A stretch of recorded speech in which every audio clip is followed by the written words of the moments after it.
When my family escaped Cambodia, they ended up in a refugee camp in Thailand where they entered a raffle to be sponsored to another country.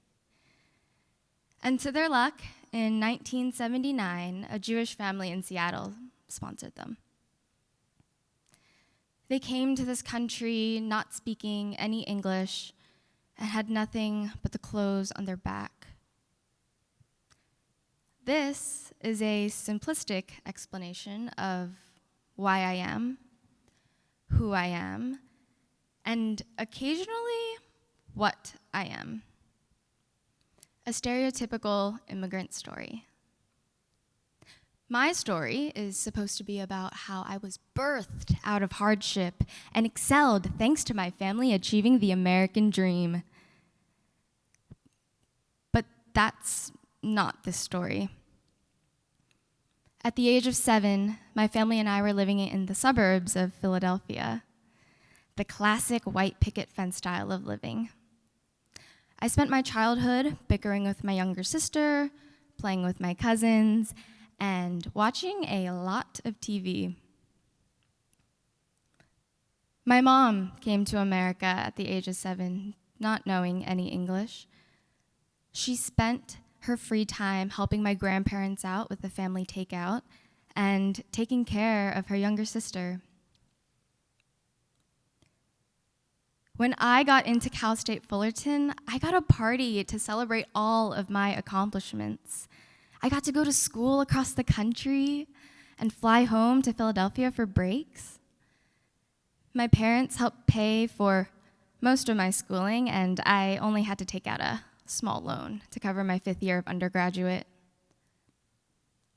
My mom, on the other hand, well, she worked 3 jobs after being disowned by my grandparents for wanting to go to college instead of wanting to work at the family takeout for the rest of her life.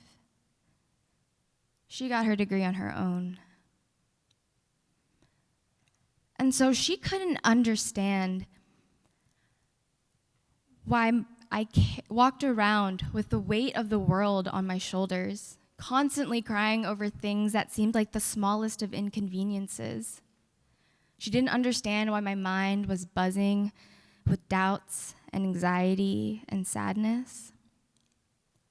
To her, my life was easy. And it is. My life consists of safety nets beneath my feet.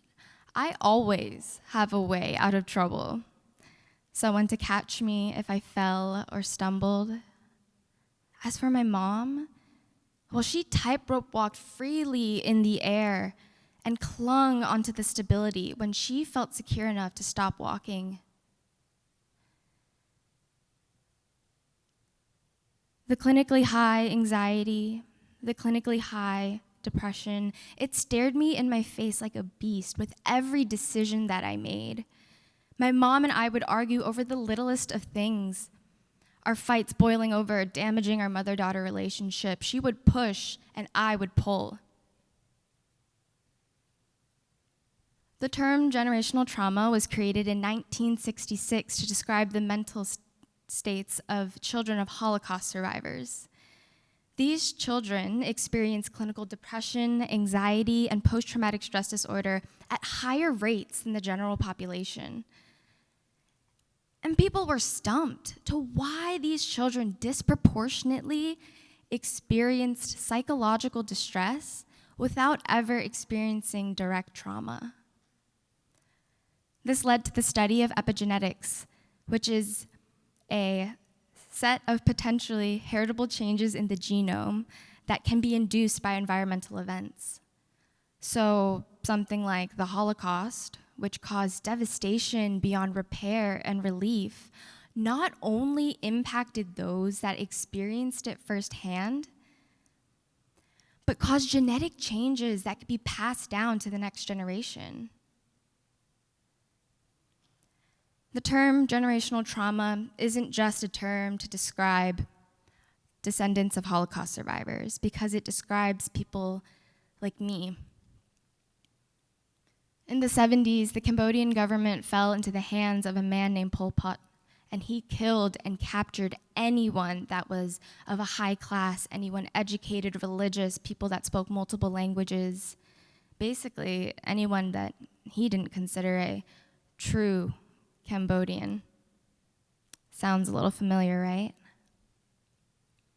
The genocide of my people is not something anyone can recover from. There's no easy way to move on or understand, because no one knows what a genocide does, what the aftermath is, or even what it means. It wasn't until I came to college and had a couple of years of therapy under my belt that I came to a somewhat simple realization. We, me and my mother, must talk about generational trauma. And I'm not just talking about an individual realization and assessment.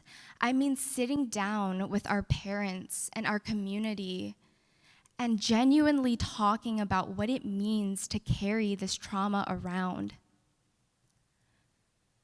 There is no such thing as the perfect American dream. Recognizing generational trauma allows us to see how the cracks in our lives derive from things that we have no control of, and how it's okay. Like how my mom tosses and turns at night if the dishes aren't cleaned and put away, unable to physically fall asleep knowing that dirtiness lurks in the sink.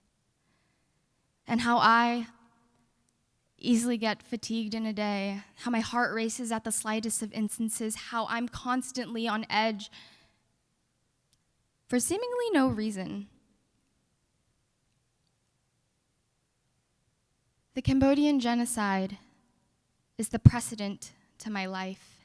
It is the background to my foreground. It was passed down from my mom to me. It wasn't planned nor wanted. It just is. Often as a society, we want people to move on and recover without ever acknowledging the remnants of trauma. And no one has written the step-by-step guide of how to recuperate from a genocide. And we, in a way, are all just stuck, trying to heal our inner selves, trying to grapple and decide what to do and how to be better for the next generation to come. I think that if the Asian community can begin to acknowledge each other's trauma, together we can heal the tumultuous relationships that we all have and heal the generational trauma that we carry. Mom, it's okay that you don't understand, because I don't either. But together, we will heal each other. Thank you.